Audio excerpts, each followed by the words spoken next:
語聞き流し10分間、名作リスニング。英語テキストと MP3 ダウンロード、その他の物語は、ホームページよりご利用いただけます。88thpp.com 88thpp.com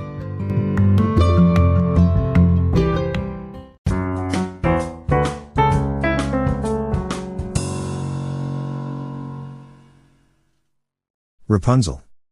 There were once a man and a woman who had long in vain wished for a child. At length the woman hoped that God was about to grant her desire. These people had a little window at the back of their house from which a splendid garden could be seen, which was full of the most beautiful flowers and herbs.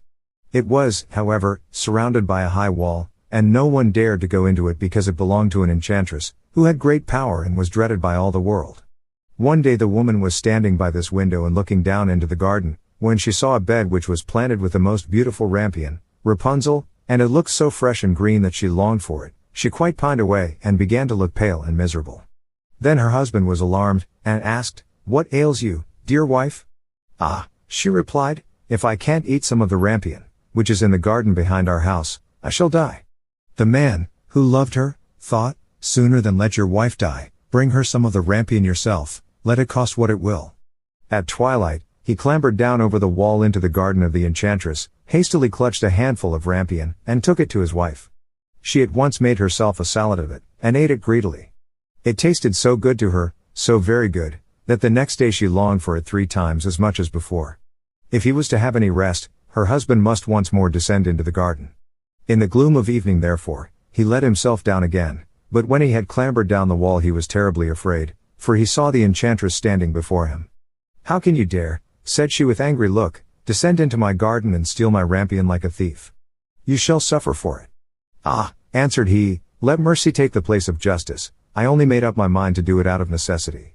My wife saw your rampion from the window, and felt such a longing for it that she would have died if she had not got some to eat." Then the enchantress allowed her anger to be softened, and said to him, "If the case be as you say, I will allow you to take away with you as much rampion as you will, only I make one condition. You must give me the child which your wife will bring into the world. It shall be well treated, and I will care for it like a mother." The man in his terror consented to everything, and when the woman was brought to bed, the enchantress appeared at once, gave the child the name of Rapunzel, and took it away with her.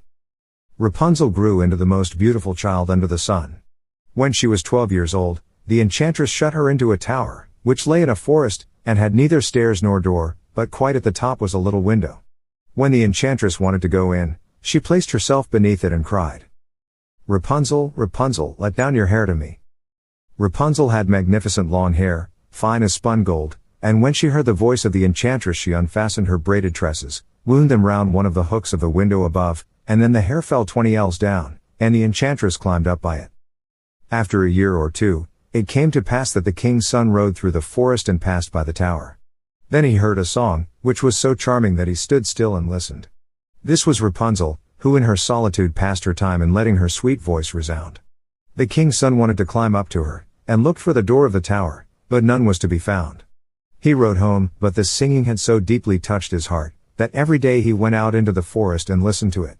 Once when he was thus standing behind a tree, he saw that an enchantress came there, and he heard how she cried, "Rapunzel, Rapunzel, let down your hair to me." Then Rapunzel let down the braids of her hair, and the enchantress climbed up to her. "If that is the ladder by which one mounts, I too will try my fortune," said he, and the next day when it began to grow dark, he went to the tower and cried, "Rapunzel, Rapunzel, let down your hair to me." Immediately the hair fell down and the king's son climbed up. At first Rapunzel was terribly frightened when a man, such as her eyes had never yet beheld, came to her, but the king's son began to talk to her quite like a friend, and told her that his heart had been so stirred that it had let him have no rest, and he had been forced to see her. Then Rapunzel lost her fear, and when he asked her if she would take him for her husband, and she saw that he was young and handsome, she thought, "He will love me more than old Dame Gothel does," and she said yes, and laid her hand in his. She said, "I will willingly go away with you, but I do not know how to get down. Bring with you a skein of silk every time that you come, and I will weave a ladder with it, and when that is ready I will descend, and you will take me on your horse." They agreed that until that time he should come to her every evening, for the old woman came by day.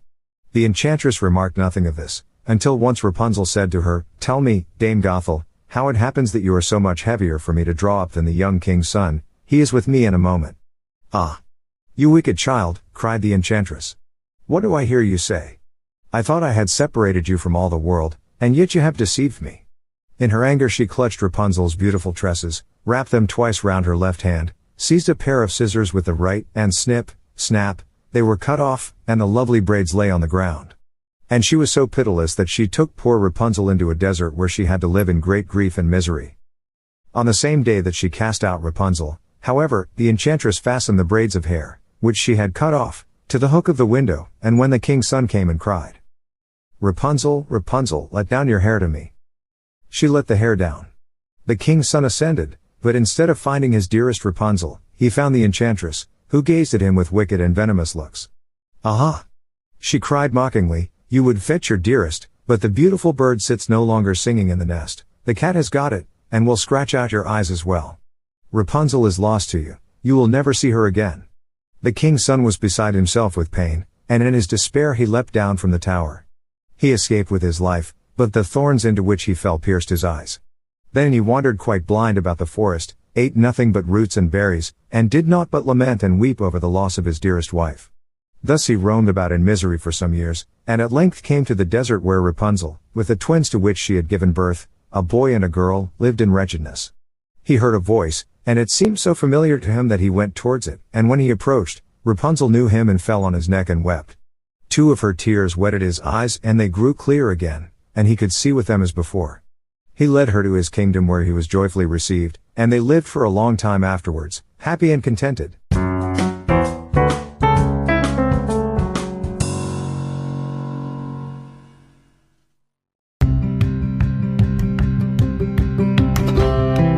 英語聞き流し10分間、名作リスニング。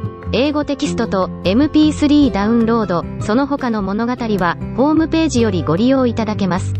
88thpp.com 88thpp.com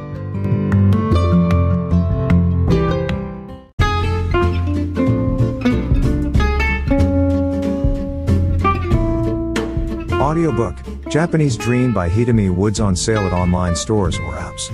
Apple, Audible, Google Play, Nook Audiobooks, 43 available distributors in total.